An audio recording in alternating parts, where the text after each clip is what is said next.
ये मन एक बिगड़ेल बच्चा है। ये बच्चा नहीं, वो कहो गुनगुना में खेल रहा है, कहो कार में खेल रहा है, कहो सब खिलौने फेंक करके मम्मी की गोद में आ रहा है, कभी सोच करके मल में ही खेल रहा है। बच्चा है ना, बिल्कुल बच्चे जैसा बिगड़ेल बच्चा, जिद्दी बच्चा, ये मन है। इसको फुसला के डांट के एक लक्ष्य पे लगाया जाता है। अब इस पे चलो कि ये जैसा कहे वैसा चले। आज तक कोई भी इसके कहने से सतमार्ग में नहीं चल पाया। ये बहुत बेईमान है, बहुत ही छलिया है। ये ऐसा छल कर देगा कि आपको सिद्ध बना देगा, काम हो गया, और दूसरे मिनट में वहां खड़ा कर देगा जहां बहुत दूर हो परमार्थ से। तब लगेगा ये क्या है, मैं तो समझ रहा था मेरा काम बन गया, कहां पहुंचा दिया। इसलिए मन के अनुसार नहीं चलते, मनमुखी नहीं, गुरुमुखी चलते हैं। संतों की आज्ञा, गुरुजनों की आज्ञा पर मन को चलाते हैं, तब जाकर के लाभ प्राप्त होता है। मन के अनुसार चलने से नहीं हो। मन का तो बहुत विचित्र खेल है, सबको रोना पड़ता है, ये इतना विचित्र है, बहुत ही, मतलब हार करके, मतलब आप लोग तो अभी जीतने का प्रयास ही नहीं कर रहे। जो जीतने का प्रयास करते हैं वो कई बार इसको घुटने पे लाते हैं, फिर वो चित्त फेंक देता है, फिर वो हार करके सोचते प्रभु मैं हार गया, आप तो कुछ करो। हार जुक्ति लगा के हार गया। 10 वर्ष ठीक चलेगा, 10 वर्ष, और 10 मिनट में 10 वर्ष की कमाई पे आग लगा देगा, 10 मिनट में। इतना बड़ा शैतान बच्चा है, इसलिए बहुत सबल। अच्छा, इसको छोड़ नहीं सकते, जा मतलब नहीं रखते, जी नहीं पाओगे। वो एक ऐसा अपना अंग है जिससे हम अलग भी नहीं हो सकते और जिससे हम मिल भी नहीं सकते। अगर हम मिले तो नाश कर देगा, अलग हुए तो जला के राख कर देगा। देखो ना, मन से अलग होके मन ऐसी मार देगा कि लगेगा कि भगवान और सब गुरु एक तरफ। पहले भैया तू बता तुझे चाहिए क्या, सब इसी में तो फंसे। आज हमें घुमाओ, चलो भैया घूमो। आज हमें दिखाओ, चलो भैया देखो। आज हमें ये भुगाओ, तो चाहे पैसा लगे चाहे जूता चले। नहीं, लोग जानते हैं ना, ये अगर काम किया तो हमारे डंडा भी चलेंगे, अपमान भी होगा, जेल भी मिलेगी। लेकिन मन ने कह दिया कि हमको ये देव, तो उस लाडले बच्चे के लिए, उसके लिए चल दिया, वो पूरी जेल जिंदगी भर भोगा। बहुत विचित्र है ये मन। इसलिए इसको संभालने के लिए मन को गुरु, किसी भी संत को, किसी भी शास्त्र को एक अपना गुरु मान लो और उसके अनुसार चलो तो ठीक हो जाएगा। और नाम जप के बिना मन को रोकने की ताकत नहीं पा सकता कोई, ये असली बात समझ लो। नाम जप ही तुम्हें वो बल देगा जिससे तुम मन को देख सकते हो, मन को डांट सकते हो, मन को रोक सकते हो। अगर भजन नहीं है तो इतना बड़ा शैतान है, मतलब इसकी तो व्याख्या नहीं की जा सकती। बहुत गंदी बात है मन को अपना मान लेना। इसको सुधारने के लिए इससे ऐसे रहना पड़ेगा जैसे चतुर दुश्मन पर घर में रहता है, निकाल सकते नहीं, व्यवहार बना सकते नहीं, अब कैसे जियोगे। ये कला आती है संतों से, युक्ति से मुक्ति, कि इसको निकाल सकते नहीं, तो तुम्हारी सामर्थ्य नहीं, और इसे सपोर्ट किया तुम मारे जाओगे। अब बोलो क्या करो। ऐसे ही सब फंसे, सपोर्टे में तो फंसे। जितने अस्पताल भरे, जितनी जेलें भरी है, मन के सपोर्ट में ही भरी है। अस्पताल, रोग हुए तो मन का सपोर्ट किया, पाप बना, आप कर्म भोगना पड़ रहा है। इसी के सपोर्ट के कारण तो भोगना पड़ रहा है। सपोर्ट करो तो मरो, सपोर्ट न करो तो जलो। रात दिन जलाएगा, डिप्रेशन में पहुंचा दे। ये बहुत बड़ा फंसाव है। गुरु की कृपा से जिसने मन पर लगाम लगा दी, जीत गया, जीत गया। बस ये बात है, इसको जीतना पड़ेगा भैया। नहीं, ये कहीं एक जगह नहीं लगता। राम में लगाओ, कृष्ण में लगाओ, हरि में लगाओ, काम में लगाओ। हम कह रहे काम में किसी एक जगह अगर हो गया अकेला कि आज भोग लिया और संतुष्ट हो गया, आप जीवन भर जेल भोगेंगे, लेकिन इच्छा नहीं होगी, तो हम कह दें कि चलो भाई अब ये कभी अशांत नहीं। पर ये बेईमान जिसको चाहता है ये चीज मिल जाए, और जहां मिली और जहां उसको भोगा, तो इसके बाद फिर वहां से कहता है ये नहीं, वो वाली चाहिए। अब इसको क्या करे बताओ, क्या करे। कहीं भी आज तक टिका हो तो बताओ, कहीं भी। अरे उसे कहीं नहीं मिलता तो फिर वही, फिर वही, फिर नई लालसा, फिर यही राह से तो समझना होता है। यही तो सबको मारे डाल रहा है, यही पूरा जन्म बर्बाद कर रहा है, पूरा जन्म। सारा खेल इसी नेता का है। मन नेता है ना इंद्रियों का, सारा खेल वही किया। तभी कहा गया मन मार्या तन बस में कि ना हुआ भरम सब दूर, बाहर से कछ दिखत लाए अंदर चमके नूर। आपो त्याग जगत में बैठे नहीं किसी से काम, उनमें तो कछ अंतर ना संत कहो चाहे राम। कसौटी कस के जीवन को भगवान में समर्पित करना, भैया त्राहिमाम वही रक्षा करे तब होता है, तो धज्जियां उड़ा देता है मन। ऐसे थोड़ी, जो सच्चाई से चलने वाले साधु महात्मा है वो साधकों को क्यों प्यार करते, इसी से कहते भैया तुम्हें प्यार करने वाला इस सृष्टि में कोई नहीं मिलेगा, एक गुरु कृपा ही तुम्हें संभाल सकती है, आगे बढ़ो। कोई नहीं, कोई सपोर्टर नहीं है, कोई सपोर्टर नहीं, कोई शब्द कह दिया, कोई नहीं।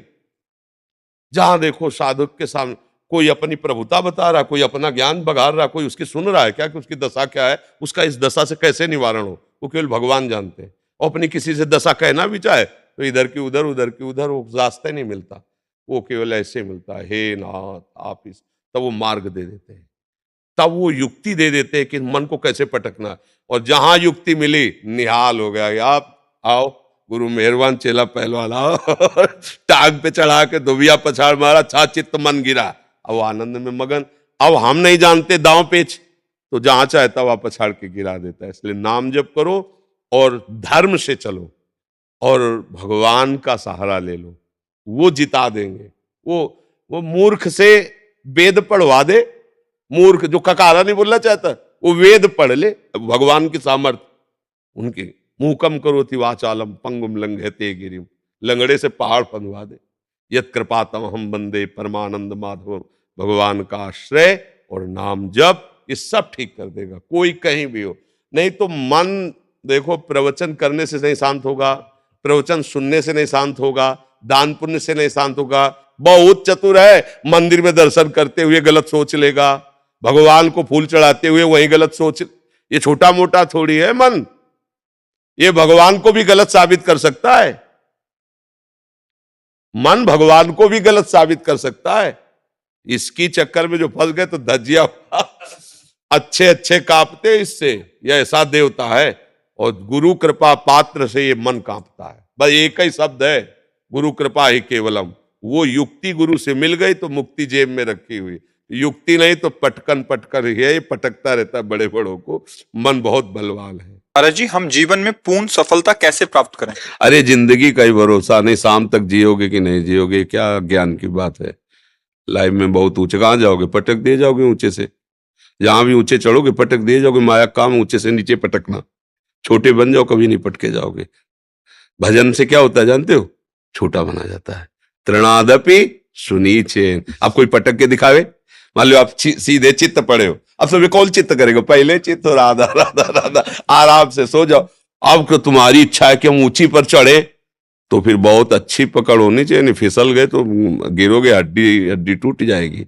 ये ऊंचाई की चाह ही मतलब उसको नष्ट कर देती है। और दैन्य होकर भगवान का भजन करते रहो, वो जहां पहुंचा देंगे वहां से गिरने का चांस नहीं होगा। समझ रहे हो ना?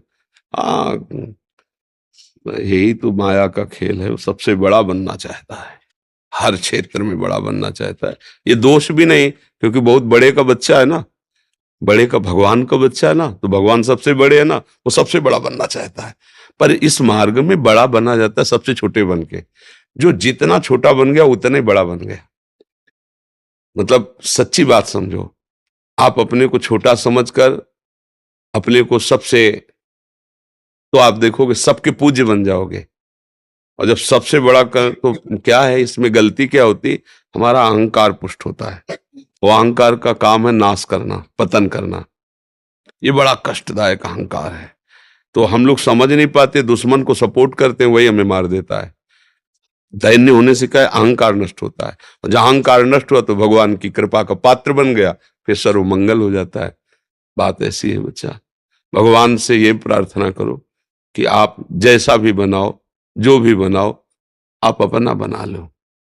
सबसे बड़ा पद है भगवान का दासत्व। हम किसके हैं, भगवान के हैं। तो माया किनके, भगवान के। तो जो अंग रक्षक खड़े होते हैं वो सब चेक वाले खड़े होते हैं। सरकारी तो है ना, और सरकारी बिल्ला लगा हो वो सलूट मारेगा, चेकिंग की जरूरत नहीं है। उसके साथ जो उसके भी चेकिंग की जरूरत नहीं, वो एक बस इतना कहने की जरूरत है। ये बात है। हाँ, पर उसका जहां जिससे मिलने जा रहा है, अंग रक्षक को पता है कि हाँ बहुत मिलता जुलता बैठता है, तब कहने मात्र से नहीं होगा। ऐसे ही जब आप भगवान से मिलते जुलते हो तो माया फिर चेकिंग बंद कर देगी। आप फिर आप जिनको चाहो ले जा सकते हो, संत जनों के पास जो जुड़ते हैं ना, संत जन डिब्बा हैं, अगर कनेक्शन हटा दो तो डिब्बा चलेगा क्या? इंजन है आचार्य भगवान, पर इंजन में इतने लोग नहीं पार होते जितने डिब्बा में पार हो जाते हैं। इंजन में 2-4 लोग बैठते होंगे और डिब्बा में सैकड़ों बैठते हैं, और पावर डिब्बा में बिल्कुल कुछ नहीं है। अगर कनेक्शन इंजन से कर तो वही खड़ा रहेगा, नहीं खड़ा रहे, लेकिन इंजन से ज्यादा लोगों को वो यात्रा तय कराता है डिब्बा, और डिब्बा का प्रधान कार्य क्या होता है? इंजन से कनेक्शन बनाए रखना। इंजन है भगवान और हम सब है डिब्बा, है ना? और जब उनसे कनेक्शन है तो पार हो गए, अगर उनसे कनेक्शन नहीं तो वहीं खड़े रहोगे, जहां से कनेक्शन हटा वहीं खड़े हो।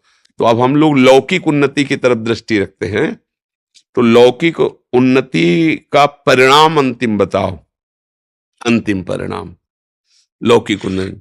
सिकंदर जैसा बादशाह जब जा रहा था तो उसने यही कहा था, जब शरीर पूरा हो तो मेरे हाथ ऐसे खोल लेना, कि इतना पराक्रमी, इतना सब कुछ समेटने वाला आज खाली हाथ जा रहा है, कुछ नहीं है उसके पास।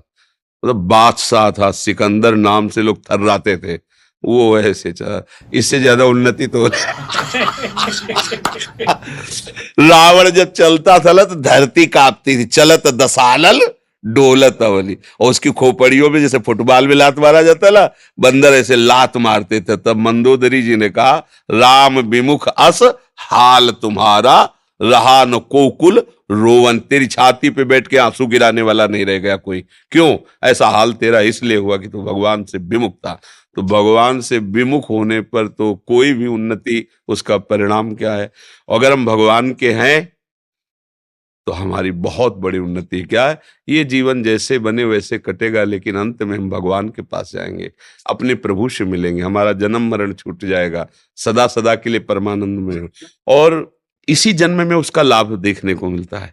एक बेपरवाही आती है, एक मस्ती आती है, एक भरोसा होता है। बहुत बड़े भगवान हमारे साथ है ना, उनका हम नाम जप करते हैं, उनके भरोसे पे हैं, और आज तक भगवान ने कभी किसी का भरोसा नहीं तोड़ा। आश्चर्य में उसके जीवन में घटनाएं घटने लगती जो भगवान का भरोसा कर लेता है। एक बार भाई जी महाराज गीता वाटिका में थे, तो तत्काल एक तार आया, गांधी जी के परिकर के उनके भतीजे आज सब वो गोरखपुर से निकल रहे थे, वो भूखे थे, तो उन्होंने भाई जी को तार से सूचना दी कि कुछ ही समय में हम स्टेशन पर पहुंचने वाले हैं, यदि हमारी भोजन व्यवस्था हो जाए तो हम मतलब अच्छा हो। भाई जी के पास तार पर भाई जी ने कहा कि 2500 लोगों का भोजन तत्काल, और भाई जी बड़े अकिंचन भाव से रहते थे, कैसे हो सकता, मतलब कैसे हो सकता है, तुरंत कोई ऐसा तो नहीं जादू करे। तो उनका जिनके भरोसे उन्होंने तार भेजा वही व्यवस्था करेंगे। चर्चा हो रही थी कि एक खड़खड़ा में सब बड़े बड़े पात्रों में खीर पुआ सब लदा हुआ आया। बोले भाई जी, किसी का नाम लिया सेठ का, उनके आज संत सेवा थी, तो उनका पहले गीता वाटिका भेजो। तो पहले पहले सब आया है। बोले कितने आदमियों का है? बोले लगभग 50 आदमियों का है। बोले यही खड़खड़ ले चलो, स्टेशन ले चलो। वो उतरे बाद में, भोजल वहां पहले पहुंच गया। ये क्या है? भगवान का भरोसा। उधर से मांग आ रही, इधर से वो भेज रहे हैं, अपने निमित्त मात्र हैं। अगर अपने ऊपर भार लेंगे तो चिंतित ही रहेंगे, और उनके ऊपर भार दे देंगे तो योगक्षेमम वहां में हम वो वहन कर लेते हैं। इसलिए मुझे लगता है कि उन्नति इसी में है कि हम भगवान के चरणों का आश्रय लेकर, उनके भरोसे से होकर जो भी कार्य करें, पढ़ाई लिखाई नौकरी व्यापार, उसमें अगर हम सफल होते हैं तो श्री जी की जय हो, और उसमें हम फेल हो जाते हैं तो श्री जी की जो कोई मंगल विधान होगा प्रभु का, ऐसी भावना से भक्त चलता है, वो विजय को ही प्राप्त होता है, परिणाम उसका विजय ही होती है। जैसे महाभारत में देखो, कौरवों का नक्शा है और बन बन भटकना पड़ रहा है इन महारथियों को। 12 वर्ष का वनवास, 1 वर्ष का अज्ञातवास, क्या क्या कष्ट सह रहे हैं। तो धर्म में चलने वाले को थोड़ा कष्ट तो, लेकिन सिंहासन आरूढ़ कौन हुआ अंत में? महाराज युधिष्ठिर, धर्मराज युधिष्ठिर हुए, और कौरवों का वंश विनाश हो गया। तो अगर हम धर्म से चले तो वास्तविक उन्नति मिलेगी। थोड़ा कष्ट तो हो सकता है, वो भी हमारे पाप हैं, उनका नाश हो रहा है, इसलिए ऐसा नहीं कि भगवान दे रहे हैं, नहीं नहीं नहीं, वो हमारे पूर्व के किए हुए पाप है, उनका क्षय हो जाएगा, तो हमारे जो वर्तमान के पुण्य हैं, सुकृत हैं, वो हमें मंगलमय कर देंगे। तो इसलिए बच्चा, उन्नति तो भगवान के चरणों में समर्पित होने पर है हमारी दृष्टि में। लौकिक उन्नति कोई उन्नति नहीं है। यदि भगवान से सत्यता में हमारा जुड़ाव हो गया है तो कोई जाने न जाने विश्वात्मा भगवान तो जान रहे हैं ना। अगर भगवान से संबंध नहीं, संसार सब जान रहा है, तो इसकी ऐसी दशा है, ये 1 मिनट सिंहासन में रख के आपको पूजेगा, दूसरे मिनट नाली में फेंक देगा। संसार का स्वरूप है? उसकी तो दृष्टि है नहीं, वो जैसा सुनता है, जैसा देखता है, वैसे ही करता है। तो वास्तविक है कि हम भगवान की शरण में वो उन्नति जब देंगे वो स्थायी होगी। तो हमें लगता है भगवान का भजन ही सबसे बड़ी उन्नति है।